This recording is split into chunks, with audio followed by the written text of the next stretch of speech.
G'day everyone, welcome to day 5 of Global Learning Week. I hope you've enjoyed our time together these past few days, and I know that our Microsoft team certainly has. Hold on a second. Okay, one of the things that, look, I apologise. What I'm trying to say is that we're all so grateful for your, it's just too much. Honestly, at the moment, I'm feeling a little bit overwhelmed. Hello, Mark. I thought you might be feeling just a little bit out of sorts. Whew. Hello, Queen Serenity. You're absolutely right. I've been working remotely for a while now, but sometimes I'm still getting a little bit stressed out by it all. What do you think I should do? You know, I think you would do really well on a quest for mindfulness. Anyone can become a mindful knight. So you just need to do 3 simple things first. Awesome. What are those 3 things? Start by taking a deep breath in. And then you slowly exhale out. And then you begin on your journey. Hey, you know what? I feel better already. And I know just where to start. Let's go and check in with some of my friends. Hey everybody, I'm so glad you could join me today. Well, can I just introduce everyone? So, yeah, we have Claire. Hi, Claire. Thanks for joining us. Hey, Claire. And Claire, remind us what grade you're in now. I was in 3rd grade. Today's the last day of school, so technically I'm in 4th grade. Yep, congratulations. You made it. And then my teacher friends, thank you so much for joining me today. Jan White and Anuja Singh, amazing teachers of programming and English literature. So thank you so much for being here. And I'm Susanna Calvary. You all know me, but it's good to see you. So we just want to talk a little bit about social emotional learning and Minecraft. So I know all of us have started to experiment this year with how Minecraft works to learn different things, using it in the classroom or using it at home during our remote learning experiences. And I asked the 3 of you to come and talk to me about it because I know that you've all had different experiences and you all have something different that you can add to the conversation. But I want to ask a few questions if that's okay. Sure. Claire, can I start with you? So you got to do the Mindful Night quest. And this is a brand new Minecraft quest that came out this year. Did you have to think about your feelings more when you did the Mindful Night quest than you do during normal, like reading and math homework? Well, usually, personally, I have this lack of confidence problems when it comes to math. So actually, yes, I did have to think about it a little more than I usually do.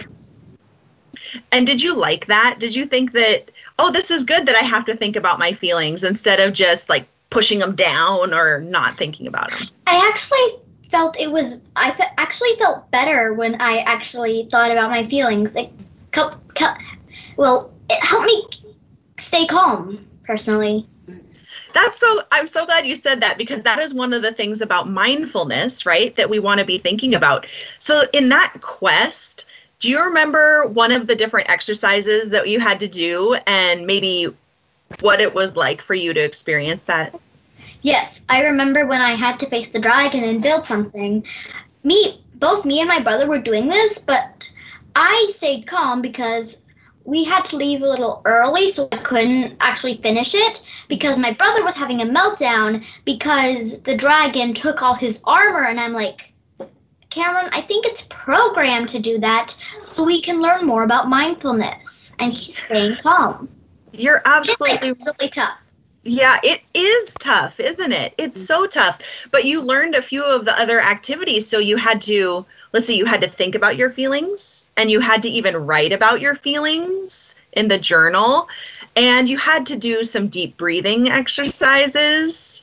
And to do a lot of deep breathing at home. Yeah, yeah, that happens sometimes. So I'm going to ask our teachers, I'm going to come back to you, Claire, but I want to ask our teachers something because you've gotten the opportunity to use Minecraft Education Edition, Jan, as an alternative assessment in your classroom. Why did you choose to use it as an assessment for your students? I think one of the main reasons I chose to use it was because I wanted to give those students who don't necessarily shine in essays to shine in something that they knew well. So I felt like I had a whole group of kids who I know loved Minecraft.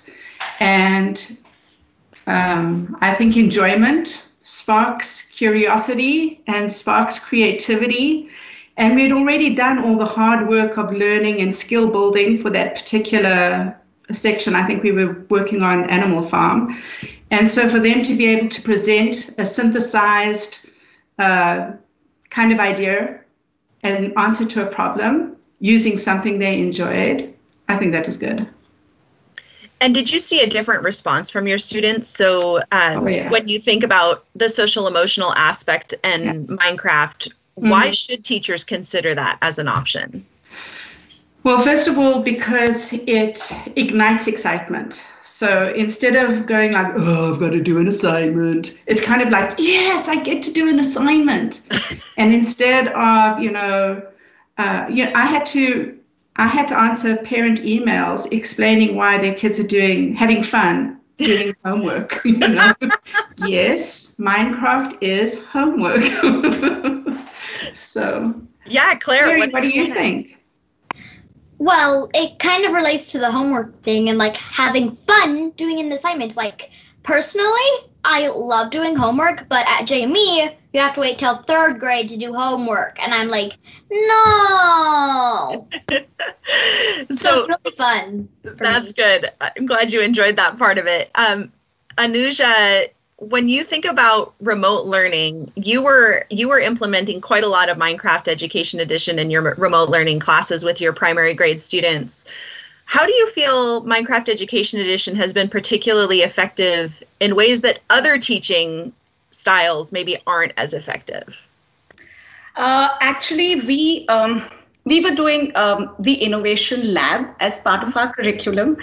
And since we were not able to do that, we wanted the children to learn creatively, do problem solving, as well as a lot of collaboration as part of the innovation lab. So Minecraft actually fit in quite perfectly there, where we could do it remotely. They were collaborating with each other, they were problem solving, and their creativity was coming out very beautifully.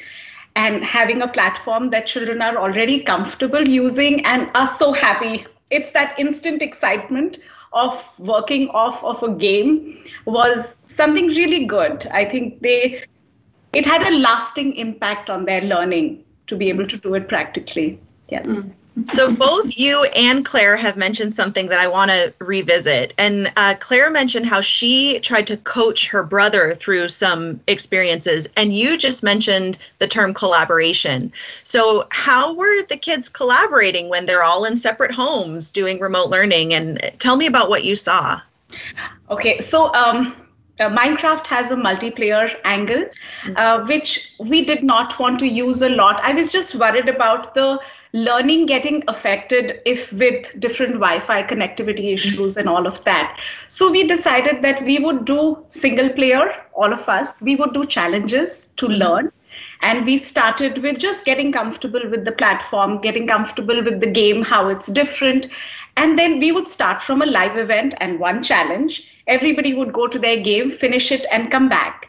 So for the older grades, I also wanted them to take a picture or a video of what they had built. So there was a little bit of self-discovery there to say, how am I going to use the camera? Am I going to add it to my inventory and then be able to take pictures?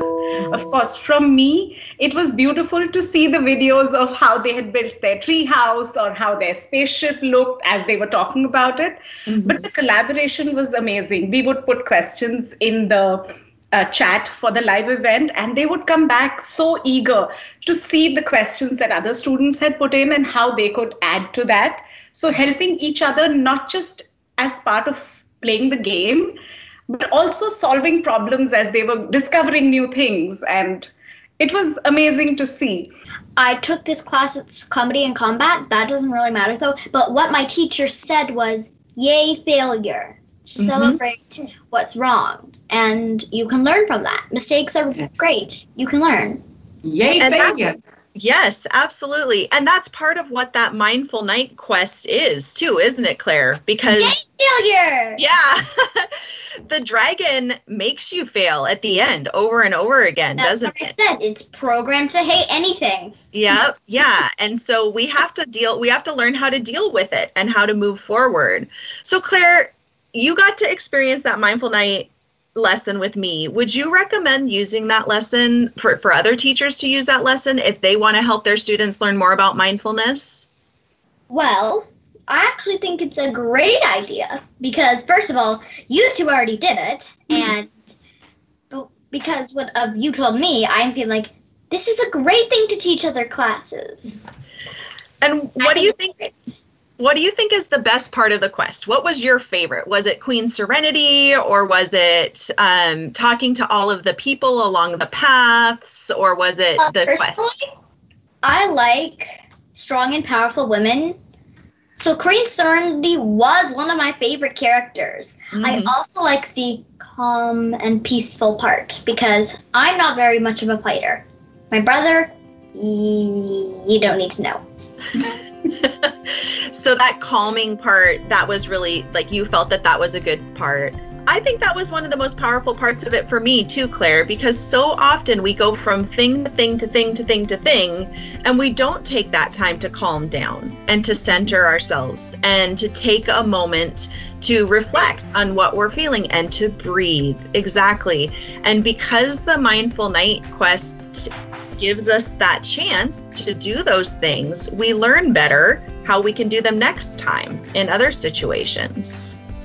Well, everybody, I really, really appreciate your taking the time to speak with me today. And I want to say have an amazing summer. Yay! School's out. Last day.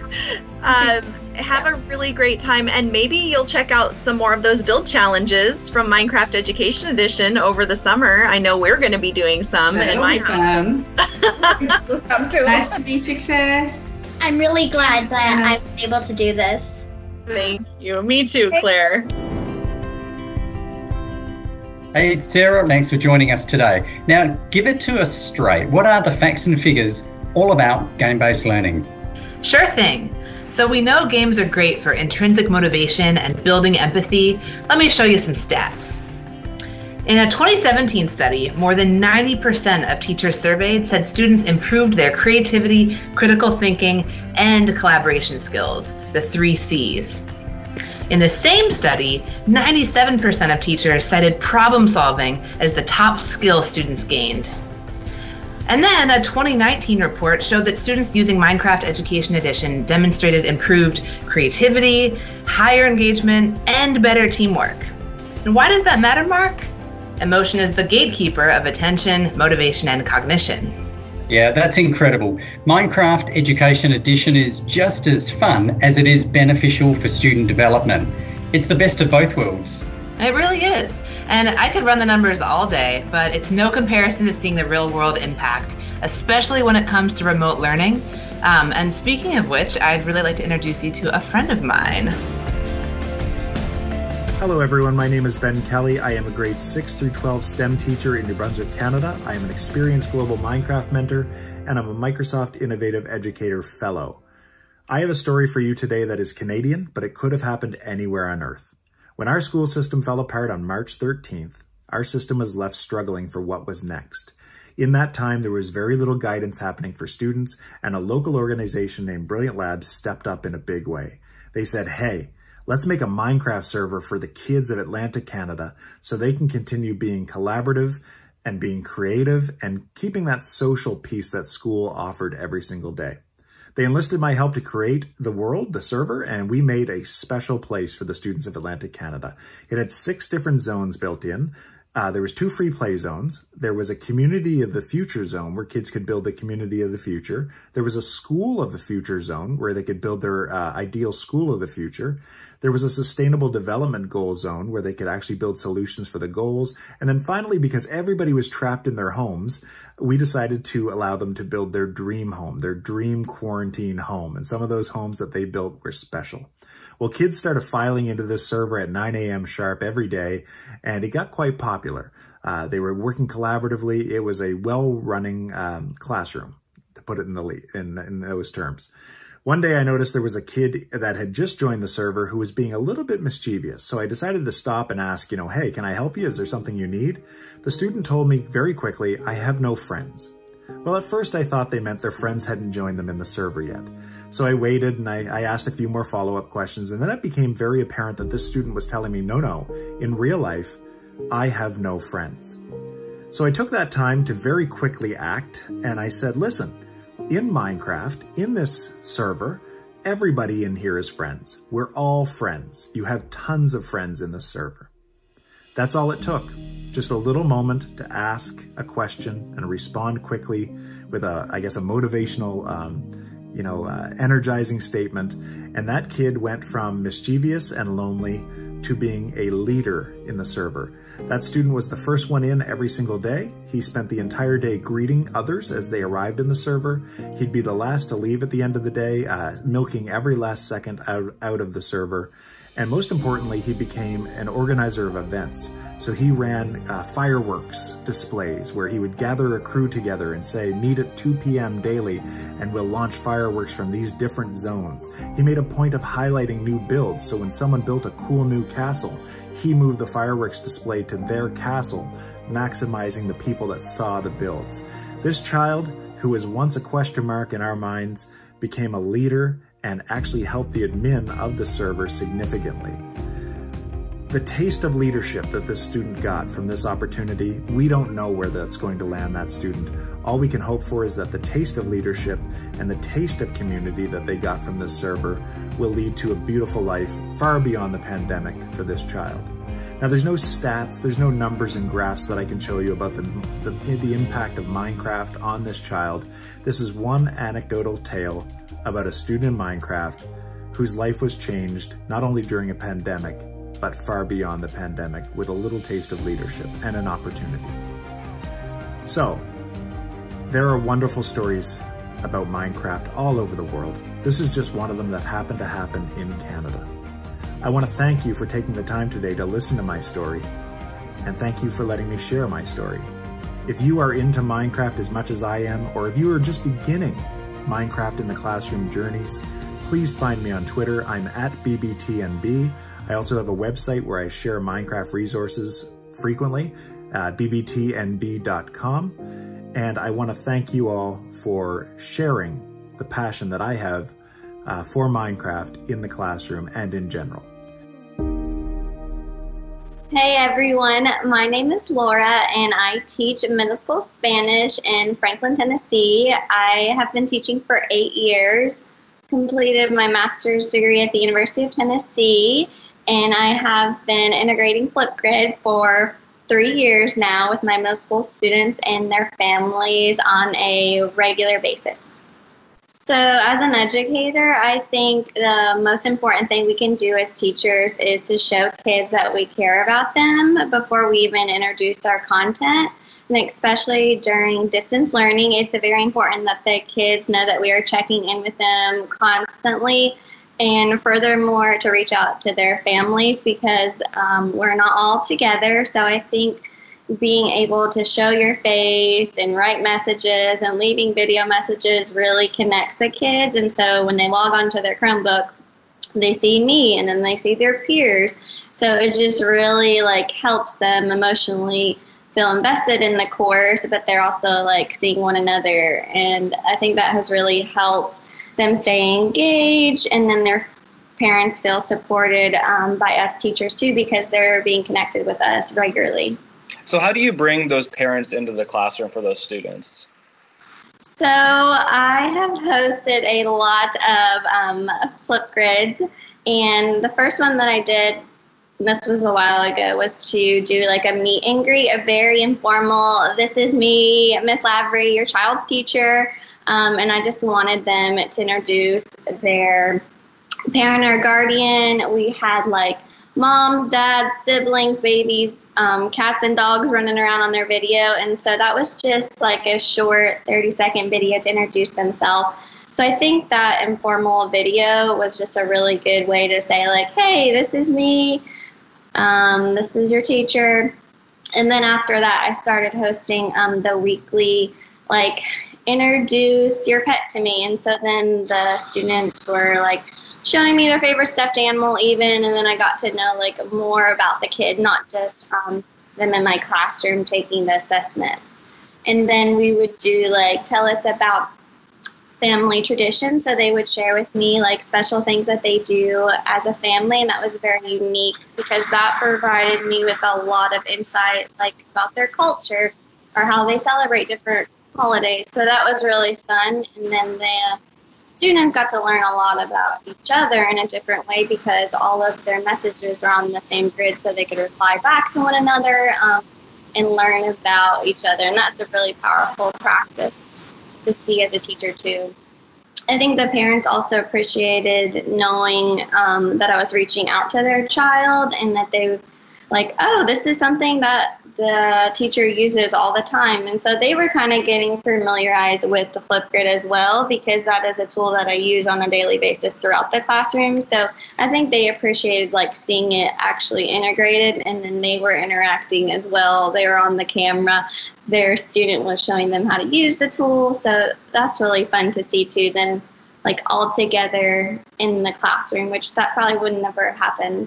So I shared a grid that focused on grandparents, and a lot of students, grandparents either live here locally or around the world. So I thought that would be a cool way to bridge my students with me and others. So I created the link, and we had grandparents like from all over, and that was really fun because you're right, the kids, they feel empowered to like reach out to their grandparent, which I think is also shows empathy, you know, that they're caring about someone that's from a different generation. And then they're integrating the tech tool. And so I could tell like it was very fun for a lot of the grandparents just to like see themselves on the grid. And then also it would be very difficult to have all the grandparents in the regular classroom. So that was just awesome to see like several grandparents and their faces, and then I could bring up the grandparent's name in conversation, just make small talk. But that's investing in the kid collectively that I would never have been able to do before. So that was so fun to see that. First piece of advice is to download Flipgrid if you haven't already. And I think a really good idea that I've seen and I did is I had different people leave my students messages of encouragement. And so it was kind of like a surprise when the kids got on the grid, because I had our local mayor, he left us a message. I had my own mom leave my kids a message. So I think the first thing you can do is like just start a grid and get community members or your colleagues to leave messages. And you know, it's okay if you just have one or two in the beginning, because you're going to build momentum.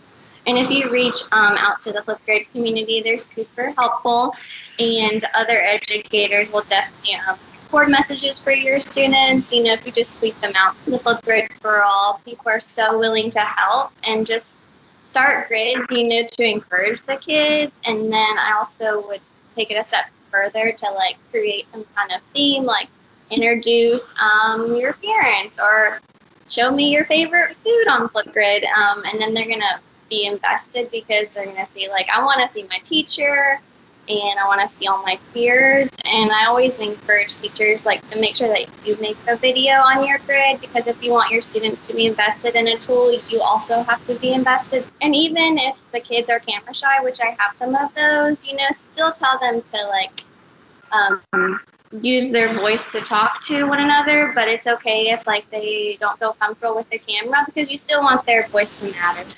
Best of luck on your quest, Mark. G'day, Leon. I'm so glad that you could join us here. Now, you're a living, breathing university student, and we're curious to hear from you about what your experience with remote learning has been like, how you've been staying connected with friends, with professors, and managing the work. Well, it's been quite challenging, to be honest, but with the help of Teams and video chat, screen sharing, and all that kind of stuff, it's been a lot easier than I anticipated. So you mentioned the use of Teams and some things that you've been using. How has your use of it shifted as you've moved to completely remote learning? Well, it's been a lot. It's shifted a lot since how it originally was when we were in the classroom, where we wasn't using Teams obviously this much. We were still using it, but it's become where the main medium through which we've been communicating with teachers and other students and receiving help for our work and feedback and so on. So yeah, it shifted quite a lot. Okay, so you've been using it both for organisation as well as for collaboration and management of content and assignments? Yeah, exactly. We've with the use of this channel system that you have in Teams for one team, we've been able to have different teachers in different channels for our different units of the course, to give us, the different feedback and help that we've needed for different assignments. Oh, that's great. I've heard from people that, the fact is, though, that there's that persistent chat that's organised within channels means that people can also catch up on conversations that have happened rather than wading through thousands of emails. So I imagine that's similar for lots of people. Yeah, exactly. It's a lot more helpful than just a kind of text-based system like email or a website that we would usually traditionally use. So let's talk about pressure. As a university student, you'd be really aware that any times of transition can have a huge impact on sort of our emotional well-being. And I'm interested to know what's helped your emotional and mental health during this period of time, particularly the things that maybe you've done or your lecturers have done to help people feel connected and included. We've had a lot more communication actually than usual through this remote learning, I think because it's been a requirement because of this level of isolation everyone has been put into. And I understand, especially for us younger people, we kind of need that tutoring, that teaching, counselling. So we've been using a booking system with our tutor, which has allowed us to have one-to-one communication with our tutor and other of our teachers. We've been able to speak to them personally and get feedback, and they would give us praise through the praise badges that can be given on Teams, which would kind of give us a boost sometimes or an encouragement. And I personally received from my tutor some feedback, such as just to tell me, you're doing well, don't worry, keep going. And it's been really helpful. Yeah, that's awesome. I'm really glad that you mentioned some of those approaches and features like praise to be able to recognise effort or achievement. The use of booking systems to allow for one-to-one conversations with tutors, whether it's a video call like we're having now, or simply private messaging just to check in, how are you going? So these are all great things that you've shared, Leon. So thanks for doing that. And thanks for taking the time to join us here in the Global Learning Week, share those insights as a living, breathing university student about remote learning. We wish you well with your continued studies. Thank you, Mark, and I wish you well on your journey and on your next stop. Thank you. Hi, I'm Sarah, and I'm head of content at BET, the world's largest education show. At BET, we believe in dialogue, and we provide a platform for innovation where technologies, practices, ideas, and people unite to create meaningful conversations. Over the past few months, we've been supporting educators via our community hub on the website betshow.com. Here you will find articles written by educators from around the world, films from our live shows, and resources from suppliers. We've also launched a series of webinars, the Betcast. We recently hosted a session on wellbeing with speakers from the US, Spain, and the UK. The following clip shows two of our panelists talking about the importance of teachers taking the time and allowing themselves the grace to look after their own well-being. After all, how can we expect educators to be able to support their students if we have not helped them to look after themselves? Head over to our website, betshow.com, if you'd like to find out more. We speak about the student well-being, but obviously as school leaders, there's a big responsibility, and particularly for Andy, who I think is having a problem with his signal. It's a huge responsibility to think about the teacher well-being. So perhaps you guys, you can see he's coming back, perhaps you guys can talk about that. Andy, we're just going to talk a bit about teacher well-being now. Sarah, do you want to just begin there? Sure. As you say, Sarah, staff wellbeing is so important. We can't expect our people body to know how to emotionally regulate or do a whole range of things if they're encountering staff who are struggling with that stuff themselves. And I suppose, I think one of the most basic things was just as a senior team to keep communicating with our members of staff, even if we didn't have a great deal to say, but just to say, this is what we know, this is what we think is going to happen in the next few days. We're really appreciating how much people are learning and changing their practice so quickly, and to celebrate great practice when it had happened, which happened all over the place. So it was lovely to be able to get our colleagues who had learnt new skills to kind of share those across the staff body. I think particular members of staff were vulnerable, and it was important to notice who those vulnerable groups are.